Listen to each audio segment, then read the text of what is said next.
Hi friends, welcome. My name is Kayla and today I want to do a mid-year check-in, or as it's known in the booktube world, the mid-year freakout tag. I'm not going to go completely through and answer all of those questions because some of them just don't apply to me, but I'm also putting my own little twist on it. So as a new booktube channel, I've never actually talked about my reading goals for the year just because I wasn't around in January. Now I am very active on Instagram, and so unless you follow me there, you don't know what my plans were for this year for reading, as far as like the number of books I'm hoping to get to, and then I have also very specific books that I want to read this year.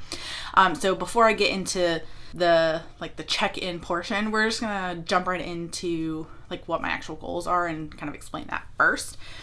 So just grab a drink of water, coffee, tea. I've got a glitter water, as my child used to call them when he was a toddler. So goals for the year. Just my Goodreads number that I set at the beginning of the year is just 100. That's always just been one of those things. If I hit it, I hit it. If I don't, I don't.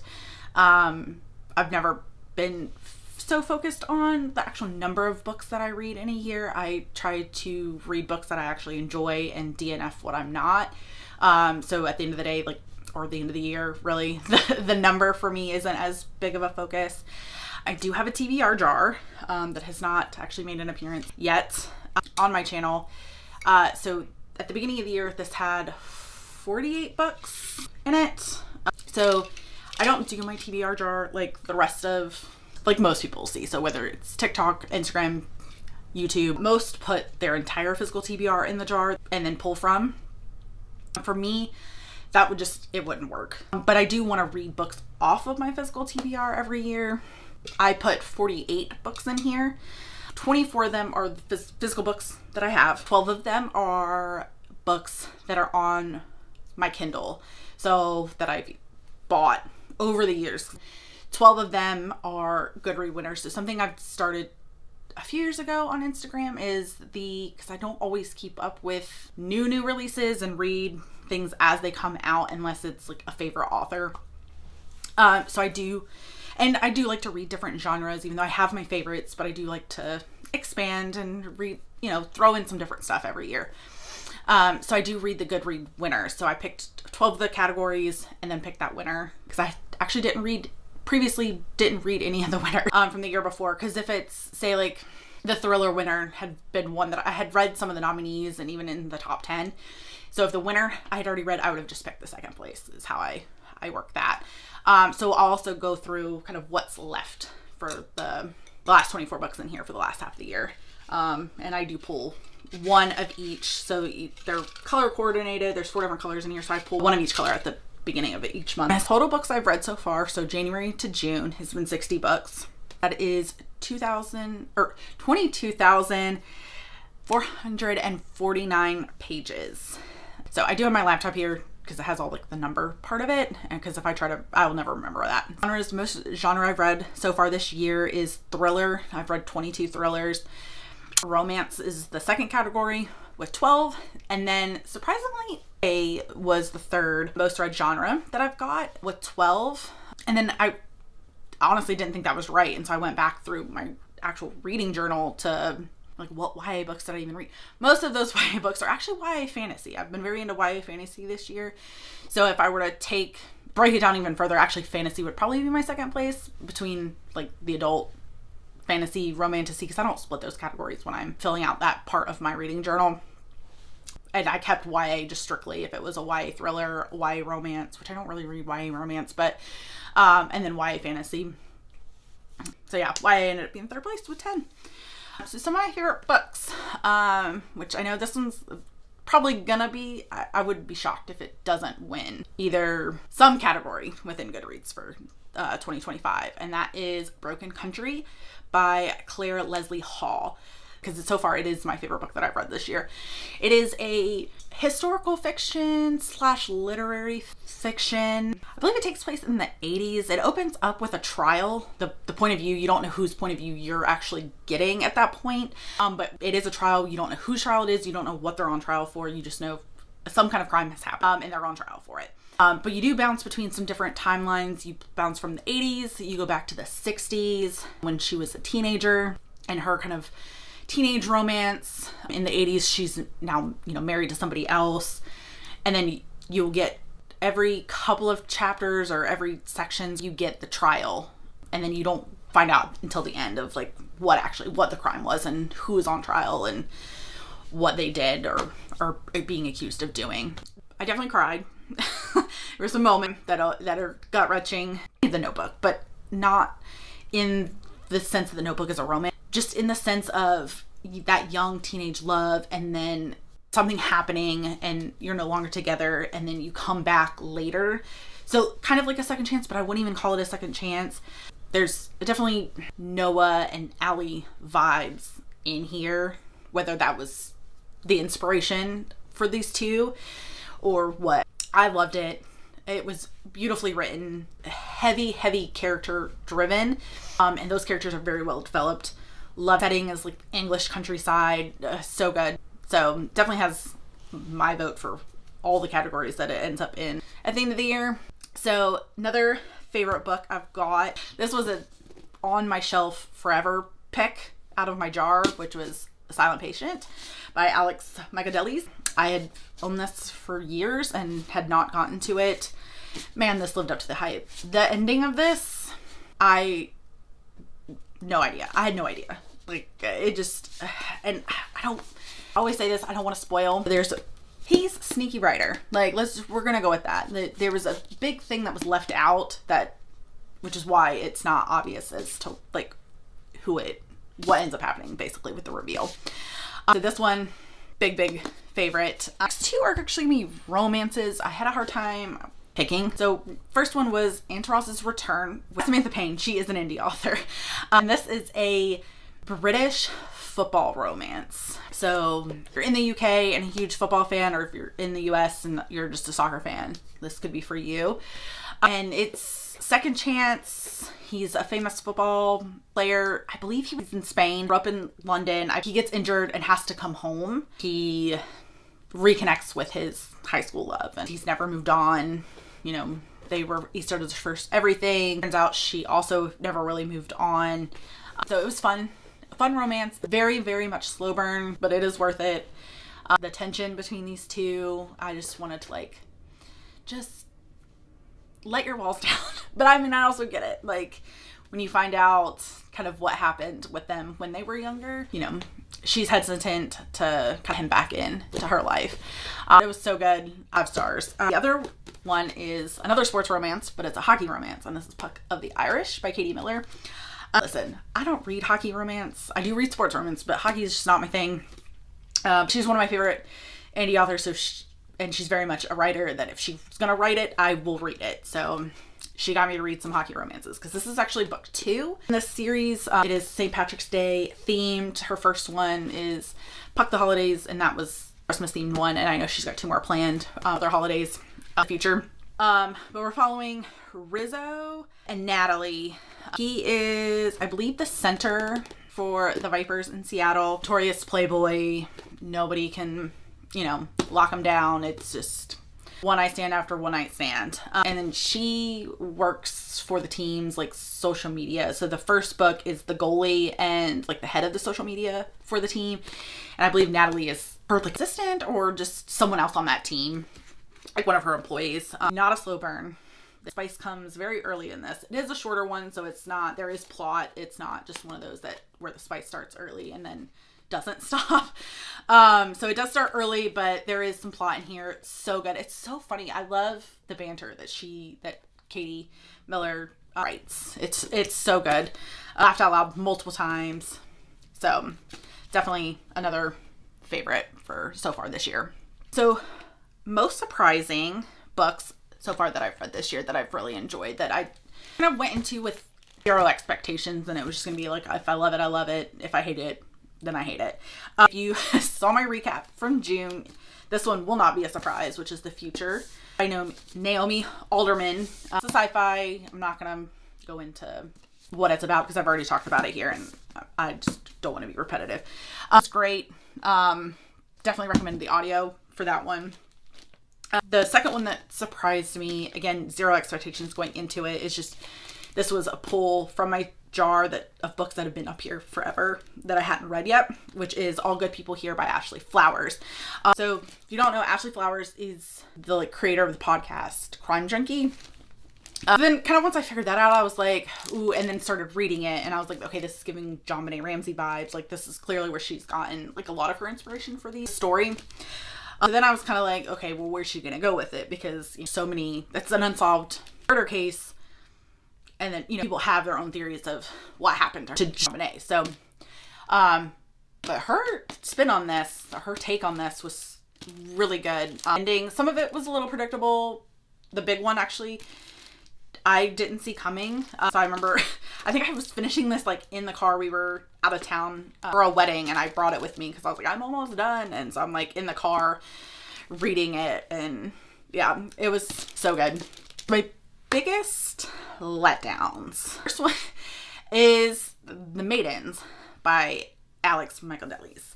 This one, I don't know if it was disappointing because I read The Silent Patient first, and that one just completely, I saw none of that coming, where The Maidens, it all felt super predictable. So once the reveal started happening, I was like, that's not even it didn't feel, at that point, it didn't feel like a reveal, because there was just so much leading up to it that just, it was just like, okay, yeah, that makes sense. So for me, the writing wasn't bad. I just felt like it didn't even feel like the same writer, to be completely honest. And so I don't know if that's why, again, that could have been why I was disappointed with it, just because of coming off The Silent Patient and then going into The Maidens. They just felt two different authors, and just one, the shock value, and then the other just was very predictable, and I didn't like it. I'm going to jump into all the books that I still need to pull out of my jar. So this only contains the books for August to the end of the year, December, since I've already pulled out my July, since we're already halfway through July. So start with the Goodreads winners. So for the categories that I still need to read from last year's winners is the thriller winner, which is God of the Woods, the sci-fi winner, which is The Ministry of Time. Only romance and audio winner were the same, which is Funny Story by Emily Henry. I'm not going to actually listen to that because I don't enjoy romance on audio. It ends up being very boring, and I end up tuning it out. I need a little bit more high stakes when it comes to audiobooks to keep me engaged. I may pick a different actual romance book to read and just still read Funny Story, but not listen to it. But everything else in the audio category I've either already read or I don't have an interest in. So still keep Funny Story as the audio winner. And then I think the second winner ended up being, it was the Abby Jimenez book. I think it's Just for the Summer or something like that, which is on my mental list of I want to get to someday. So I may just make that my romance category, or I'll just leave it and Funny Story just is both. And the last one is going to be for Romantasy, which is The House of Flame and Shadow. So Sarah J. Maas. That one, I am cheating a little bit and pushing it. I have actually drawn that book twice already this year. I keep putting it back in because I still need to read Breath and Sky. So I'm just going to save those either for September or October, when I don't have as many arcs to read, because I do try to read my arcs before they actually come out. I don't like to get behind. I do get behind in them. It's just not my favorite. So when I was looking at my calendar for the rest of the year, so I'll probably do Sarah J. Maas or just Crescent City then. I have read the first one. I've been going back and forth if I want to reread it or not, because it's been 2 years. All right, the next acts are going to be the physical books that I still need to get to. So these are going to be all the books that have been on my TBR that I bought multiple years ago, except for two. Two of them I bought, I believe, last year, and I just haven't gotten to them yet. I wanted to make them a priority this year. So first one, Rock, Paper, Scissors by Alex Feeney. It's a thriller. I'm not going to go through what all these are about because, to be perfectly honest, I don't tend to read the premise in books. Usually the covers I go vibes only. Unless I start seeing a lot, and then FOMO kicks in, and then I still get it even though I don't fully know what it's about. So I just know it's a thriller. I've read this author, some other books by this author, so I'm hoping to like it. Ruth Ware, The Turn of the Key. I know this is a lot of people's favorite Ruth Ware book. She's a hit or miss for me. The Woman in Cabin 10 is one of my all-time favorite thrillers ever, which is by this author. And then I've also read The Lying Game, which I did not like. This is a lot of people's favorites, so I'm excited to get to this one. I'm assuming it's a romance, but Whole New World. I know these are like the Twisted Tale series. I think this is the first one, but I think they're also all standalones, because I know this is the Jasmine and Jafar, and Aladdin is my favorite Disney movie, or one of them. Aladdin is my favorite Disney prince. We'll go with that. But is he really a prince? All I know is that Jasmine marries Jafar, which I don't know how I'm going to feel about that, but this is on my list. I've had it for years, so I wanted to prioritize that one this year. And then this last two are ones that I bought in the last year, or I bought in 2024 and just didn't get to. First one is going to be Red by Katie Miller. So out of all of her books, which they are all, I don't know if you can see, right here. These are all the books she's ever published. This is the only one I have not read. So I've read all her recent stuff, and then I've gone back and started reading her backlist. So all I know about it is it's a Red Riding Hood retelling. So Wolf Shifters, so paranormal romance situation here. Very excited about it. I love her writing. And then this one is Luminance by Kara Douglas. So this is book 2 in this series. It's the Unraveled Fate series. So I read the first book like 2 years ago. This came out a year after that. I just haven't gotten to it yet because I want to reread the first one, and I'm so bad about reading books or just taking the time to do it. I kept putting this off, but she has since also released like the 2.5. It's a novella, but you need to read the first 2 before you get into that one. It's a romantasy. It gives Witcher, Game of Thrones, and like Bridgerton vibes. It's kind of like those 3 mashed. I've also been told if you enjoy the Cruel Prince series, you would also like this. I personally didn't love Cruel Prince. I've only read the first one, but I still love this. So once I started reading the Cruel Prince, I could see where there was some inspiration in this world from that. I think Kara Douglas did it better, but that's just my take. So the next ones also came from my shelf, but these are all books that publishers have sent me in the last year that I just haven't gotten to. Some of these I did request as like advanced copies and didn't get approved for, and then typically the week the book published, or even a couple weeks after the book published, they just showed up, which I'm super grateful for, but because I didn't know they were coming, I didn't really plan for them in that, year, in those months. So these have just kind of been sitting here. Again, I don't know what these are. I'm just going off of like the genre and then the vibe of the covers. So first one is The Moonlight and the Pearler's Daughter.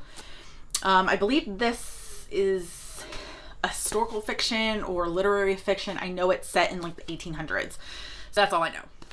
The next one we're going to have is The Wife App. This is, I know it was originally described as like a chick lit, whatever that means. I know it's 3 best friends. You have 3 different point of views. I'm assuming they're going to make some kind of app. And I know Judy Blume blurbed the back of it. So, I mean, it's Judy Blume. So it should be good. At least I hope it is. This is going to be a thriller, rough way to go. I don't remember what this one, again, I don't remember what these are about. I've had them for so long. I always love a thriller. And then we've got a science fiction. So Quantum Radio. I know there's a quantum physicist and doing some research. That's all I remember from this one when it got sent to me. And then we have the last one is actually a fantasy, Sons of Darkness. This is book 1. I believe it's a duology because I did see the second one has since come out since I've received this one. Yeah, I am excited to get to all of those. It would be $24 off my TBR this year. And then the last list is the digital TBR. So these are all things that I've purchased over the time that I've had my Kindle. First one is going to be Strawberry Fields for Never by Kate Watson.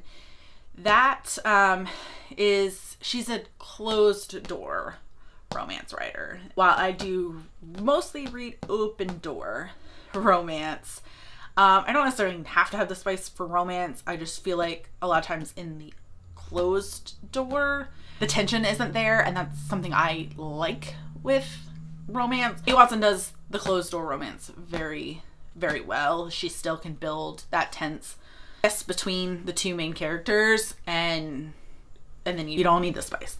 Her books, like, they're just so good, and her banter is also like top tier. And we have A Sword of Gilded Ember. This is the second, it's a romantasy, it's the second book in a series. I read the first one years ago and I just never continued with it, but I did enjoy the first one. So I'm not sure why I bought it when it came out, but then I just haven't made time for it yet. And then we have a Serial Killer's Guide to San Francisco. I actually have the advanced reader copy of the second one because that one comes out in the fall. So I put that one on here because I do need to read it before. I believe it's November when the second one comes out. It's like it gives like Finley Donovan kind of cozy mystery vibes. And then we have Given Our History, which is a romance. And then Grave Reaping Guardian, which is by an indie author. It's a paranormal romance. There's some shifters, there's some fae. This is going to be the third book. It's a trilogy. I read the first two, I believe, last year, and then I had to wait for the third book and then just didn't get around to it last year. So I threw that one on this list that way I can just also complete series because I've started so many of them. So that's everything that remains in this jar that I'll be pulling throughout the rest of the year. And as I'm doing my TBR videos going forward, I'll pull these on camera just because it's more fun, especially since I never know what they're about. So lastly, I just wanted to go over some books that I am excited about, since it's always part of like the mid-year freak out tag, is what are some upcoming books that I'm personally excited for. The thing about me is I don't typically keep up with new releases unless it's a favorite author and like they're on my radar. For example, like when the fourth Wing book comes out, like that's automatically like I'm waiting. Like we're all waiting for that. Like let's be real. I don't know, whatever's happening here. If we're getting a 6 ACOTAR book, I don't know how excited I'll be for it, but I will still probably have FOMO and pre-order it. Same with Crescent City, even though I'm way behind and I haven't even touched Throne of Glass yet. So, but even like Riley Sager, I love his stuff, but I don't jump on it immediately. I tend to just wait and see how people feel because he's another hit or miss. So that where I am super excited for, like I've got pre-orders out already for them. This one is The Pieces You Kept by Katie Miller. That one comes out actually next month here in a few weeks. So it's a cowboy like romance. So I'm very excited. All I know is he apparently did some shitty stuff when they were younger, and now they're gonna reconnect after I think it's like 15 years. Sounds like some second chance romance, and I love her writing. I love her banter. I don't read a whole lot of celebrity romances. I don't read a lot of those, but Katie writes it. I'm gonna read it. So the next one is Midnight Tempest. So this is gonna be also by Kara Douglas. So the same indie author that wrote Illuminates, that's in my TBR jar. This is not part of that series. It's going to be a standalone novella. If I'm remembering correctly, it's a romantic tragedy. So she's been very upfront, like on her Instagram, that there's not going to be any kind of happy ending. So I'm fully prepared to have my heart ripped out while reading this. And all I remember from her like blurb and like cover reveal and stuff is that a person disappears every midnight. So I was immediately intrigued, and pretty sure I've already pre-ordered it, and that comes out in September. I believe it's the end of September. Then we have Wild Reverence by Rebecca Ross. The only thing I know about this is it's a different story, different characters from Ruthless Vows, Divine Rivals, but it's in that same world. And I absolutely adored that duology. It was beautifully written, so I can't wait. It was as soon as I saw that announced, I was like, done. That one also comes out in September. But yeah, that is everything as far as checked in goals, things still in my jar, what I'm super excited for coming out. So down in the comments below, let me know if there's any books that you're excited for the second half of the year. What's your favorite read so far of the year? Thank you so much for watching, and I hope you subscribe and stick around. And I hope you also have a great rest of your day, evening, week, weekend. And I can't wait to see you next time. Bye.